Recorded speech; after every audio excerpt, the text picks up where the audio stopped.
پیارے بچوں، السلام علیکم ورحمۃ اللہ وبرکاتہ۔ ہمارا جو سبق ہے آج وہ ہے مرزا عزداللہ خان غالب کی غزل نمبر 1۔ اس کی ہم تشریح کریں گے۔ اس کو ہم نے پہلے بھی پڑھا ہے اور آج ہم اس کا احاطہ کریں گے۔ غزل اس طرح سے ہے: ابن مریم ہوا کرے کوئی، میرے دکھ کی دوا کرے کوئی، بک رہا ہوں جنوں میں کیا کیا، کچھ نہ سمجھے خدا کرے کوئی، نہ سنو گر برا کہے کوئی، نہ کہو گر برا کرے کوئی، روک لو گر غلط چلے کوئی، بخش دو گر خطا کرے کوئی، کون ہے جو نہیں ہے حاجت مند، کس کی حاجت روا کرے کوئی، کیا کیا خضر نے سکندر سے، اب کسے رہنما کرے کوئی، جب توقع ہی اڑ گئی غالب، کیوں کسی کا گلہ کرے کوئی۔ پہلی غزل میں 2 بار صنعت طلمی استعمال کی گئی ہے۔ یہ وہ صنعت ہے جس کو استعمال کر کے شاعر کسی مشہور شخص یا مشہور واقعے کی طرف اشارہ کرتا ہے، جس سے واقف ہوئے بغیر کلام واضح نہیں ہوتا۔ اس طرح پہلے شعر میں ہے: ابن مریم سے مراد حضرت عیسیٰ ہے، جو اللہ تعالیٰ سے دعا مانگ کر مردوں کو دوبارہ زندہ کر سکتے تھے۔ ان کا یہ معجزہ بہت مشہور ہے۔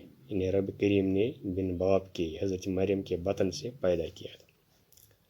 اسی طرح چھٹے شعر میں حضرت خواجہ خضر اور سکندر کی طرف اشارہ ہے۔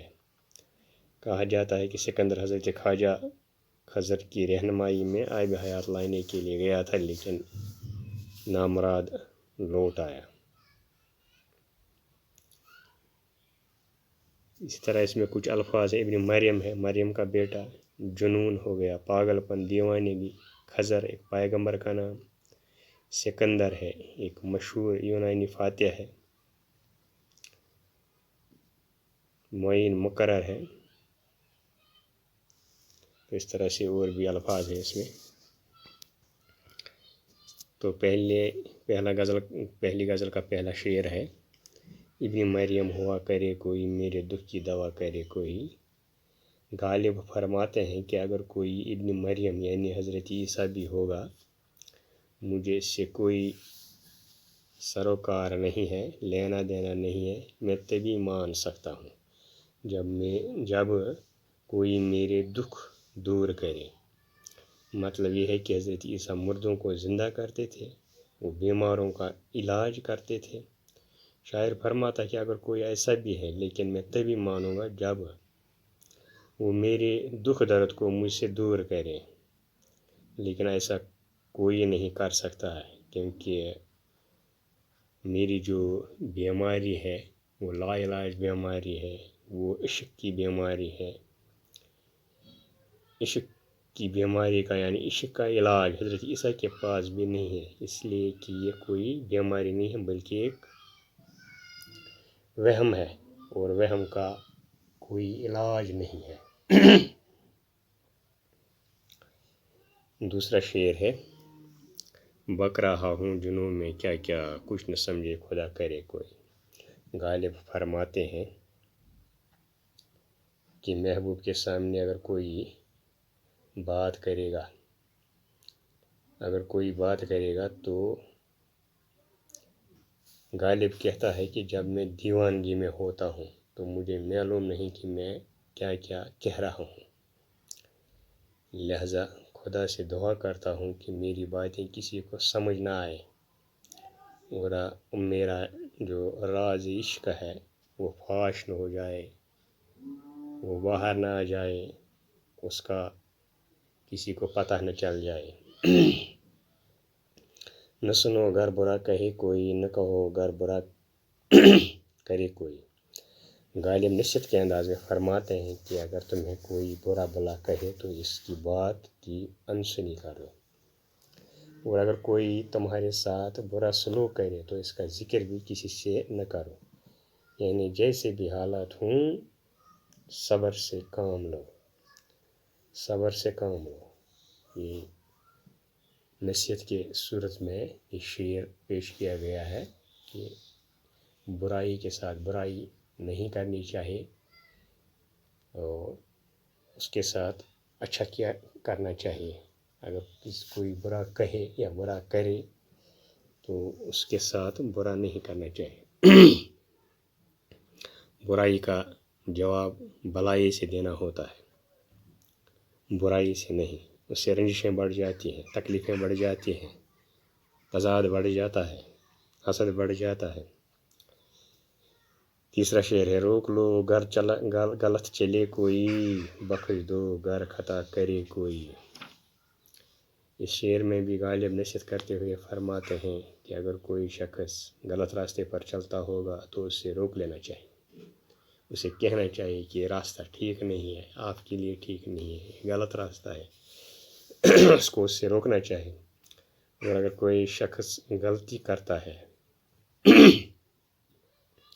تو اسے بخش دینا چاہیے، اسے معاف کرنا چاہیے. کون ہے جو نہیں ہے حاجت مند، کس کی حاجت روا کرے کوئی. شاعر فرماتا ہے، غالب شعر میں فرماتے کہ دنیا میں کوئی ایسا شخص پیدا نہیں ہوا ہے جس کی کوئی نہ کوئی حاجت ہو.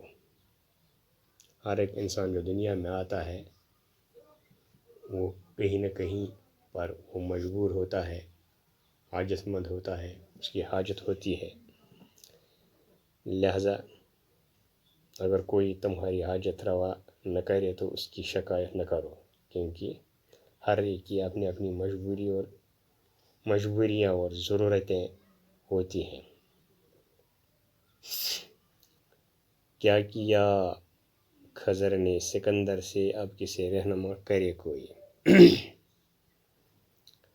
شاعر شعر میں فرماتے ہیں، اس شعر میں خضر اور سکندر کے حوالے سے تلمی کا استعمال کیا گیا. فرماتے ہیں کہ جب خضر، یعنی اس کو حضرت خضر علیہ السلام سے جوڑا گیا ہے،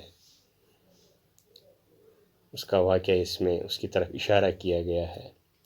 خضر اور سکندر کے حوالے سے تلمی کا استعمال کیا گیا ہے. فرماتے ہیں کہ جب حضرت خضر رہنما بن کے سکندر اعظم کو چشمہ آب حیات پر لے گئے تو وہاں پہنچ کر خضر نے سکندر کو چشمے کے آس پاس کچھ بوڑھے دکھائے جو سسکتے بلکتے تھے.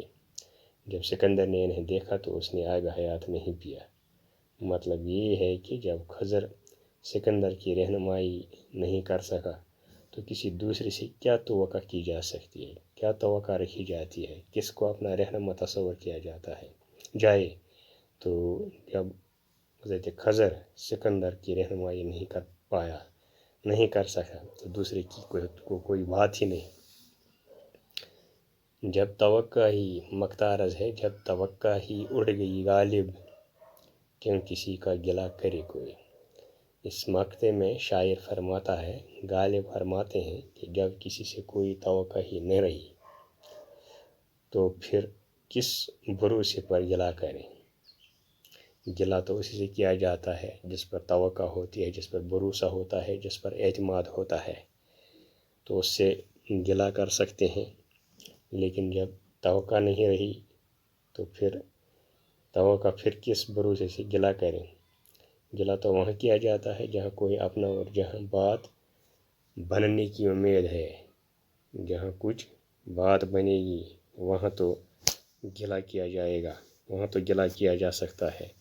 لیکن جب کوئی اپنا نہیں ہو، سننے والا نہیں ہو، ماننے والا نہیں ہو، جب کسی سے کوئی توقع نہیں ہو تو وہاں گلہ نہیں کر سکتے ہیں، وہاں گلے کی گنجائش نہیں ہے. وہاں ہم یہ نہیں کہہ سکتے ہیں کہ کچھ بات بنے گی. اس لیے ایسی چیزوں سے، ایسی توقع نہیں رکھنی چاہیے جہاں پر بات بننے کی امید نہ ہو. تو یہ تھی غالب کی غزل نمبر 1 کی تشریح جو آپ نے سنی ہے. تو امید ہے کہ آپ نے اس کو غور سے سنا ہوگا اور اس کے جو سوالات ہیں ان کے جوابات یا ان کے الفاظ جو اس میں ہیں پائے گئے ہیں ان کے معنی یاد رکھے ہوں گے، اپنی کاپی پر لکھے ہوں گے، تو کل ہم غزل نمبر 2 لے کر آپ کے سامنے پھر حاضر ہوں گے۔ تب تک کے لیے اجازت، خدا حافظ۔